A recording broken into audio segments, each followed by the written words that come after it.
Hi everyone, I'm Catherine, and today I'm going to be showing you how to make this glazed beach cake.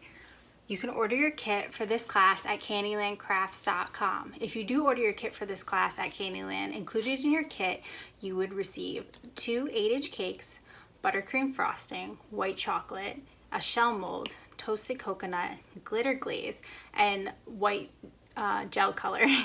Other things not included in your kit that you'll need for this class is a bread knife or a knife to trim your cakes, a small offset spatula to spread your frosting and help guide your glaze. You'll also need a piece of parchment paper, and that's pretty much it. Let's get started. The first thing you're going to want to do is you're going to want to trim your 2 8-inch cakes. So I'm just going to hold my bread knife to the side. My cakes are still a little frozen. It can help also if your cakes are a little soft to cut them when they're frozen. You're just going to hold your knife to the side of the cake and turn your cake into the knife, and it should glide through the top, and you can trim the tops of your cake so you get a nice flat bottom. Just be careful and watch your hands.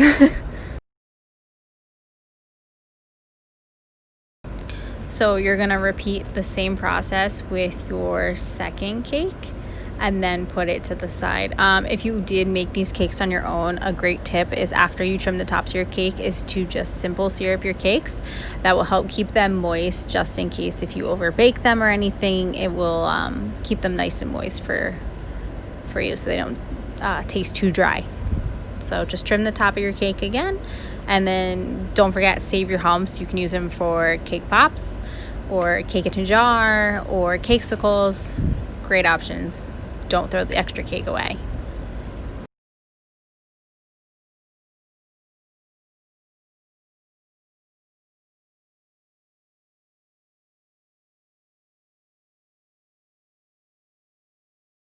Now that your cakes are trimmed, we're going to fill our 1 layer of cake. So you're going to put a dollop of frosting or buttercream in the middle, and then using a small offset or a big offset, whichever you have, you're just going to gently push the frosting out to the edges of your cake, and then you're going to tilt the spatula towards yourself, and you're going to turn your cake table, and that's going to help get it all nice and level. So when you put the next cake on top, it doesn't tilt one way or the other more. You get a nice flat surface.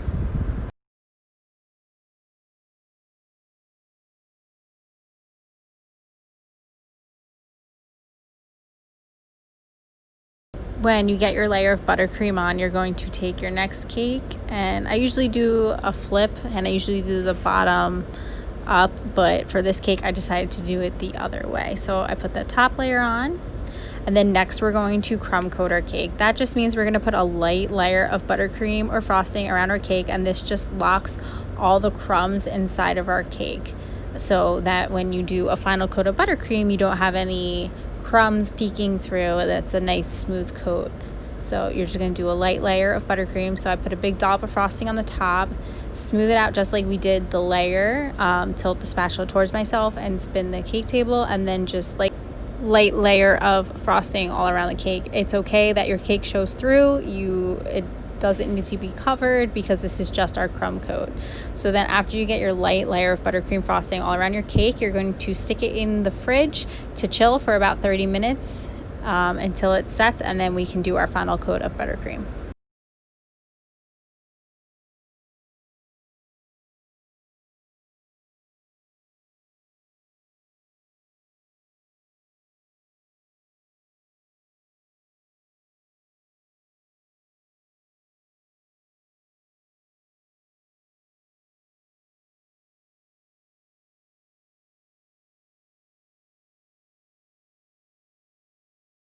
After I get all my sides covered in the light crumb coat of buttercream, you'll get like this ridge of buttercream that sticks up at the top of your cake. And to get rid of that, all you're going to do is take your small spatula or butter knife, whatever you're using to ice your cake, and you're going to hold it at the edge of that like wall of buttercream sticking up, and you're going to tilt the spatula towards yourself again, and you're going to pull it straight into the top of the cake, and that will get rid of that edge and smooth it out for you.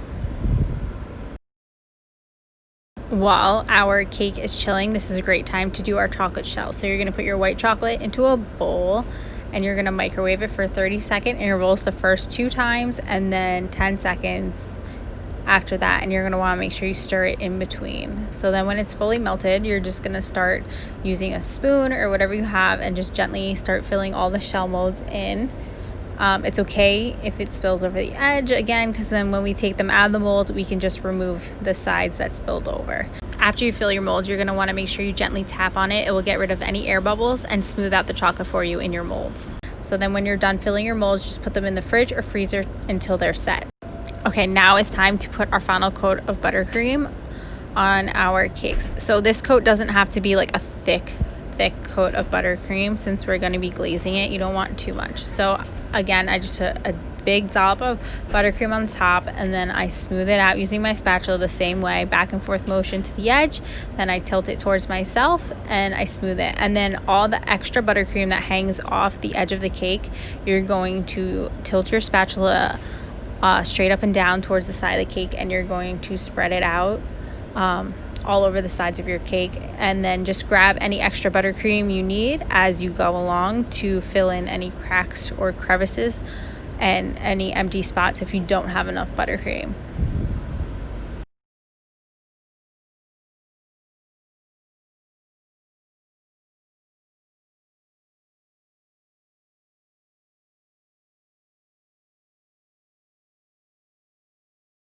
So to get my sides nice and smooth, I'm going to use a bench scraper, and I'm going to hold it towards the side of my cake, and I'm going to gently turn my cake, and this is just going to help smooth out all the sides and make it all nice and even.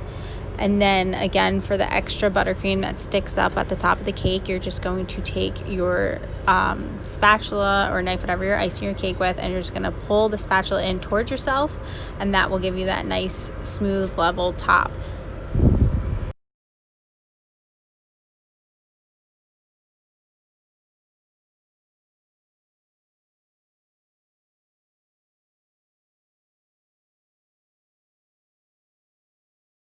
Okay, now you're gonna wanna set up a glazing station. So I have a 10-inch cake pan and like a little quart container, and I'm going to put the cake on top of the quart container so it has something to drip off onto. So I'm just gonna put the cake right on top of there, and then the 10-inch will act as a catcher, and it will catch all the extra glaze that falls. You can use whatever you have to make this. It doesn't have to be exactly what I have or what I use, just something so the glaze isn't pooling around your cake after we glaze it. Okay, so now for the fun part. You're going to take your satin ice glitter glaze. This is super cool. It doesn't need to be warms or anything. You use it cold, and you're also going to grab your white gel coloring. So you're just gonna mush the glaze around in the bag a little bit. I mean, you really don't have to. It works fine. And then you're just gonna cut a little tip off the top of your bag, and then you're gonna squeeze all the glaze out onto the top of your cake. You can go in a circle motion, you can just squeeze it in one big blob. Doesn't really matter. It's totally up to you. We're gonna help guide the glaze down the side of the cake either way.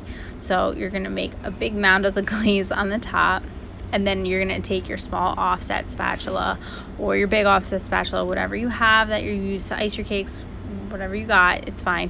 And you're just gonna gently start pushing the glaze out to the edges, and you're gonna see it's gonna start to droop down the sides, and that's perfect. That's what you want.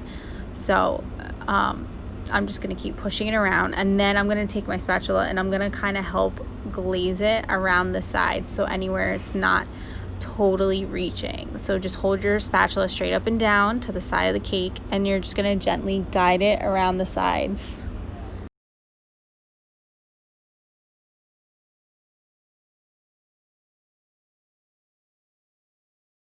So I'm just gonna gently start pushing it all around and making sure it covers all the sides of the cake. Just remember, the glaze is still going to be moving. It may be moving slow, but it is still moving, and it is going to still be falling and dropping and drooping off the cake. So when I think, or whenever you think you have a fully nice little like glaze on it, what you can do then is you're gonna take your white gel coloring and you're just gonna squeeze it over the top in whatever which way you want, however much you want. This is just to kind of make it look like waves on a beach. So I'm just gonna kind of gently just push it around, move more of the glaze towards the side, just let it drop, and you're gonna start to see like the white push through the glaze, and it's gonna kind of give it this beachy motion. The more you move it, the more like the white will get incorporated with the blue glaze, and the more like beachy look you'll get. I'll move the camera angle in a second so you can see the top of my cake.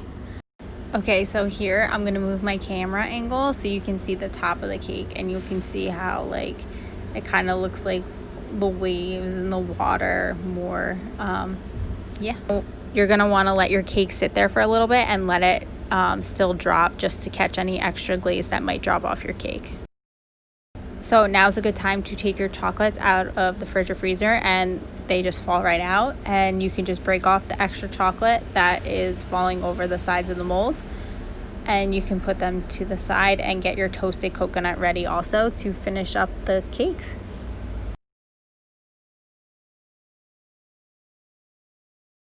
To finish up our glazed beach cake, after your cake is done being glazed and all the glaze and the extra has dripped off, you're going to clean up the bottom, put it on your decorative cake board, and then you're going to take your toasted coconut and you're just going to gently to start to push the toasted coconut to the sides of the bottom of the cake. You can use your small offset like that, or you can just use your hand and just gently go all along the bottom of the cake and just gently push the toasted coconut. You don't need a big thick ring of it, it's just a light little ring of toasted coconut around the bottom.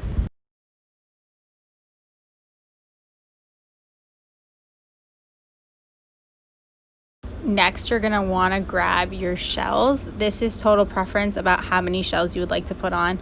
I like to just put a couple around the top edge of the cake in like a little crescent shape. So I'm just gonna put them around the top.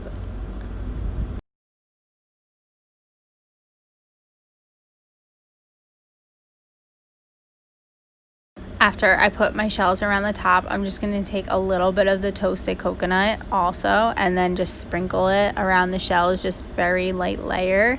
Again, this is preference. You want more coconut, you want less, that's up to you. And that's how you make your glazed beach cake.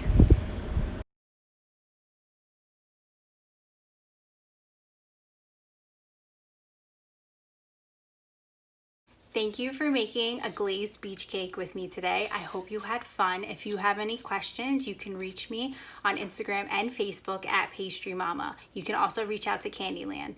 Please feel free to share any photos of your cakes you make. We would love to see them. I hope you have a great day. Bye.